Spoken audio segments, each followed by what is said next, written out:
Let's start with the lead story. Bandits give 7-day ultimatum on abducted Zamfara varsity students, threatening to kill 3 girls if colleagues not released. Negotiate to save our daughters, parents tell federal government. That story is on page 4. Atop the page, we see we'll maintain 3,500 naira cement price January 2024. That's according to the BUA group. Also, 2023, despite diversification move, non-oil experts still lag behind. Plateau killings, survivors narrate ordeal as 148 confirmed dead in Bokos. Our story is on page 3. Quite an unfortunate situation there. We see other stories on the Daily Trust. Ondo, more Akeredolu's appointees resign hours after Aiyedatiwa takes over office. That story is on page 11, and it's coming, of course, on the heels of the swearing in of the former deputy governor, now governor of the state, Lucky Aiyedatiwa. Also, we see Borno government seeks justice for driver killed by soldier over bribe. That story is on page 7. Court extends interim order against INEC, PDP over 27 defected lawmakers. We see the picture out there. Police in action as supporters run into the opposition leader Martin Fayulu's party house during a demonstration in Kinshasa, Democratic Republic of Congo yesterday. This is, of course, happenings in Congo. Finally, we see on the Daily Trust, Media Trust Group reorganizes for accelerated growth. Shekarau now acting GCEO/editor-in-chief print. Naziru Mikailu is GED editor-in-chief digital, and Miriam Bello is now acting company secretary and legal advisor. That story is on page 5. These are some of the stories on the front pages of the Daily Trust this morning. Front page on the front page. Let's take a look at the Blueprint newspaper this morning. Below the headmaster, it says Akeredolu, 4 aides resign. Aiyedatiwa marking day declares a 3-day mourning. Dere signs 489.4 billion naira 2024 Bayelsa budget into law. Addressing Nigeria's food security challenges, the Kano and ISDB LLF example. The lead story says police on trafficking, how syndicate steals children in Kano, Bauchi, and sells in Anambra and Lagos state. Victims go for between 400,000 naira and 500,000 naira. Assimilated into new culture, forgets own languages. You'll find this on page 6.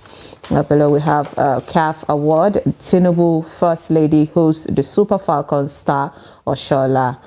Red Cross disburses 45.7 million naira to 1,500 Kogi victims of 2022 flood. Edo Cold War casualties hit 16. NCPC boss Pam visits Arabi, seeks synergy with the NACON. And below the front page there, it says Wike Fubara feud. 26 Rivers lawmakers' seats remain vacant, and PDP insists. And court extends the interim order against INEC and party. Now, these are some of the stories on the Blueprint newspaper this morning.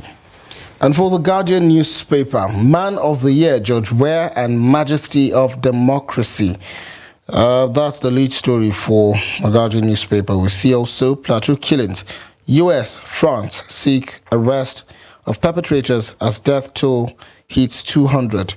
Our story is on page 6. Also, fresh worries as 20 electricity plants face hurdles.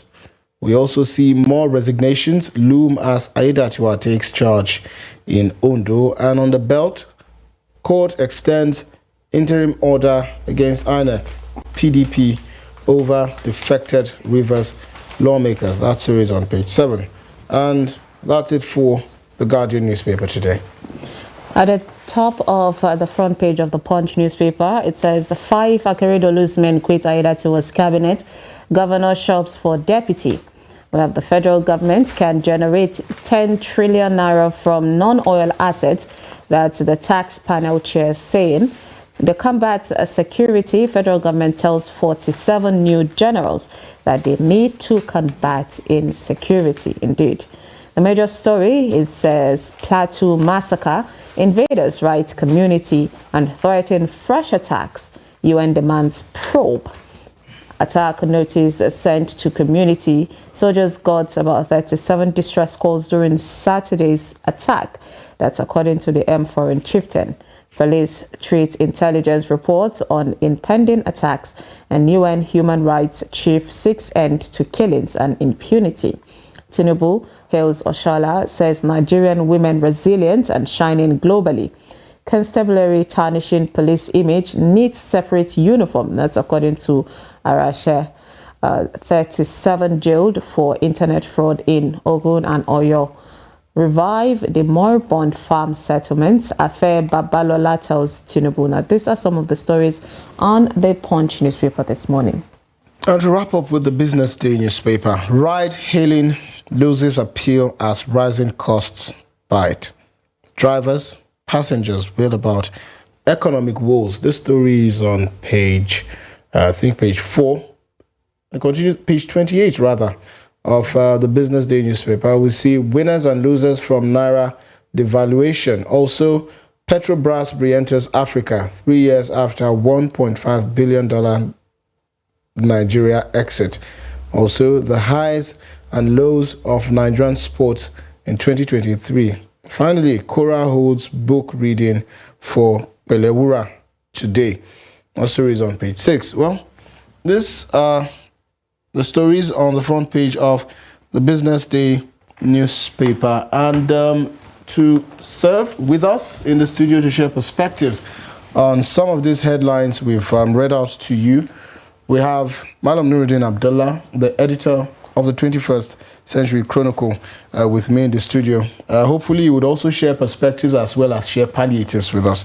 But then again, Madam Nuruddin, welcome to the studio. Thank you, Madam. Good morning. Yes, good morning. So, obviously, the lead story on the Daily Trust, bandits give 7 days ultimatum on abducted students. What do you make of this? Because I read part of the story and I saw somewhere where they said the leadership of the bandits had changed, and this is looking like a new government and a new standpoint with a new body language. What's the hope for these parents of regaining their children back or regaining the freedom of their children? I think if you remember the Boko Haram carnage, if you contextualize this with what we observed and reported in the past, you see that apparently the bandits are losing ground. You understand? The bandits are losing ground, apparently, fundamentally, because these are threats. One of their notorious leader, Ali Kachala, was taken out for good, and other vicious commanders, particularly in the last couple of days, maybe in the last 2 weeks, at different points, were neutralized, to use the military. My understanding of the situation is this: the security forces, and they are all branches. I'm talking about the intelligence arm, the real guys on the ground, the reconnaissance, the air reconnaissance. What if you need to push more? Hopefully, we are going to end this menace, just like Boko Haram was depleted. You understand it too. So I think these are some of the, maybe you say the last kicks of a dying horse. You understand? I read the story, and particularly the excerpt from the WhatsApp audio clips. They are veiled threats. You understand? And they are talking to an informant. My understanding is this: they want negotiation. They want their members to be released. They want the brother of Ali Kachala. So they have human feelings as well. They want to you can see the irony here. They murder, they massacre. You understand? They maim, they kill, they destroy. And now they are even concerned about a brother of one of their leaders. I think maybe it's simple. The security forces, they know what to do. You know, they have their experts that analyze the situations for them. So I think the security forces need to push harder. What they have started in the last couple of weeks, they should deepen that something by the end of the day. Where is Baleri in Kaduna? You remember that chap, that idiot, that was touting people on social media? What of you? We no longer hear from him. So I think that's what the security people should do. So, Nuruddin, while we record this as a win, sort of, there's also the lead story on the Punch newspaper, if the technical crew will be so kind to pull that up, which states, Plateau massacre, invaders right community, threatens fresh attacks, UN demands probe. However, the first rider on this story is what caught my attention, and it says, attack notice sent, attack notice sent to community. Soldiers got 37 distress call during Saturday's attack. What do you make of this? Yeah, I think I read a story somewhere. Was it this morning? I think this morning, that one of the guys at the defense headquarters explained why they could not respond to the distress calls. He was citing the topography of the Bari Kiladi, the Boko's area as one of the reasons.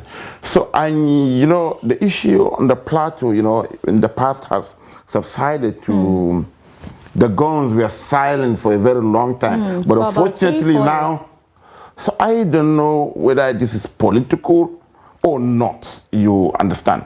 But what it means is this. The security need to be up and doing. They shouldn't be caught off guard like what, we're talking about almost 150 is souls perishing. Does it have an communal, it more or less has communal, so I think particularly the NSA, who has been involved particularly in most of these issues, they maybe need to refocus on the plateau now. Mostly it's a communal thing. One thing leads to the other, you understand? The other time, what we analyze here, a local, a community leader, it maybe harder, you know, was murdered. And so maybe arrests were made. So I think maybe they need to deepen this and engage the communities.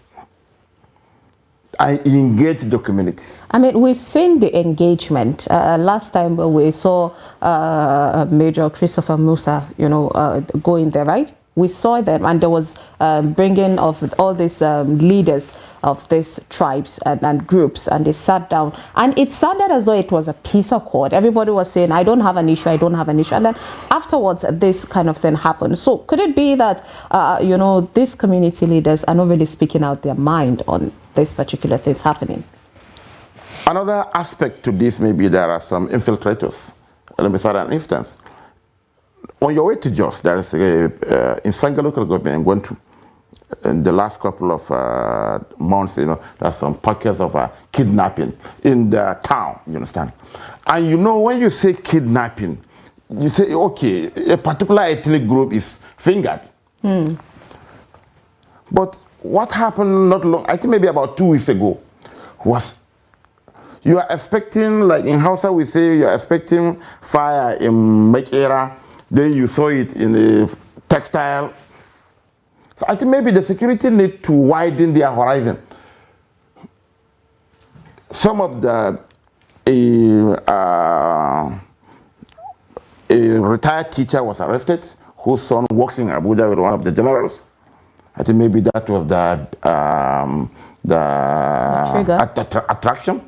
You know, his son, he's a military man, works with one of the generals, service chiefs here in Abuja. You know, he was kidnapped. A week later, you know, Konaidan started calling out of him. 7.3 million was delivered to them. He and his wife were released. These chaps were arrested while sharing the money. Lo and behold, the normal culprit, you know, we are not even the one. Do you know who arrested them? The particular Fulani group. You know, because they had been this stereotype that it is Fulani, so they formed their own anti-kidnapping. Their own vanguard. Well, vanguard, you understand? They arrested this guy sharing the booty. One of them, he doesn't belong to that tribe. He's a medical personnel who has a medical facility treating these bandits right in the bush. armed was recovered from his room, and large sum of money was recovered, and the others. And what happened was that majority of even the Fulani that were arrested with them, we are from the Zamfara Katsina axis. We are not even from that area. So, you know, the security agencies, the intelligence agencies, the police, they need to deepen their intelligence. I don't know, so that things like this should not. Generally, doesn't this worry you that it's now seeming like persons who, for one reason or the other, would decide to leave whatever it is they were doing and just decide to form a group, and then they start abducting and kidnapping people? It's seeming like this is becoming a viable business. Unfortunately, because Nigerians are seeing or have this opinion that the security agencies are not doing so much to address the issues, and this is probably the reason why more people are seeing it as a viable venture to get into. Apparently, before this incident, a constabulary officer, you mentioned Arase. Yes, indeed. Was arrested. I'm coming to the issue of the constabulary officers because, but then again, let's respond to this one first. You understand? So, it's the truth. In the cities, you see, unfortunately, you know, for, I don't know, for so many reasons, young men now want very cheap money. Easy money. They want to have iPhone, you know, all the latest cars. You want to wear the person. Whereas, what are you doing? Oh, you are just a graduate, you have started something there. So there is no doubt, what do they call it? You need to labor before. So they want to get rich quick. In Katsina, you remember, the then Governor Masari's in-law was kidnapped. Do you know who was the informant? A young man who was her neighbor. And do you know how he was busted? He quickly bought a car, he bought an iPhone, out of you, and he was doing nothing. That was the trigger. They collected, they say, about 40 million, and he was given all this, is it 4 or 5 million? Malam Nuruddin, this thing that is happening now, yeah, I mean, they're saying that there is a rumored of or threats of fresh attack in Plateau State. We saw how this thing started from Saturday to the eve of Christmas to Christmas Day, and even the day after, when numbers of people they were being killed and their houses were being burnt. And the military are saying that even with that number of calls, with the number of days, they still found it difficult to reach out to these people. Right now, these people are now feeling, yes, we have done it before, we can do it again. What is your take on the excuse that the military gave on this situation? I think, okay, like I said, the DHQ spokes gave their own reasons. Okay, now they were informing in advance. They have to devise way of reaching these places. That is one. They have to devise ways of reaching out to these places. And again, I say community engagement is key. We saw what happened in Borno, for instance, the JTF.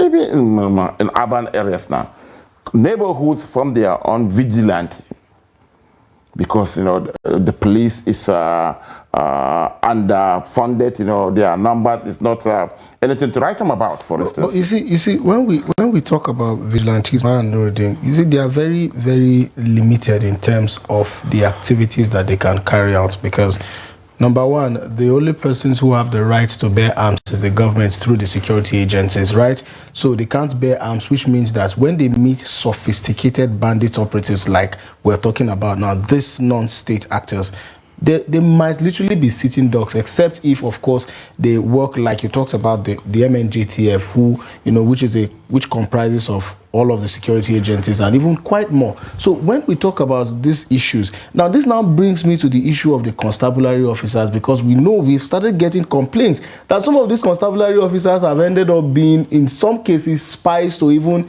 the non-state actors. So is just forming a vanguard of some sort a solution to it, or do we need to go back to the original plan of state police rather than these constabulary officers that were brought in to replace that agitation? The issue of state police, you know, our politicians, as it is now, some state governors are controlling the state police. to harass, malign, detain the opponents. That is one. I don't think the state police is the problem. The federal police, how many are they? Barely 300,000. Policing 220 million Nigerians. Grossly inadequate. Why can't you employ? Why can't you hire? There was a policy that every year you hire 10,000. And you are majority of the people that will do the policing are not there. I listened to one retired AIG. He said that most of the people that do the work, not the officers, that wear their well-starched uniform or whatever, the people that do the thing are not there. Soldiers. You understand? So you need to recruit more. That is one. And the constabulary aspect, most states, if in the Northwest, for instance, even yesterday, Sokoto has set up its own community guards. Zamfara has done so. Katsina's own is moving. If you go to Kano, maybe there are police, they have what they call the anti-daba.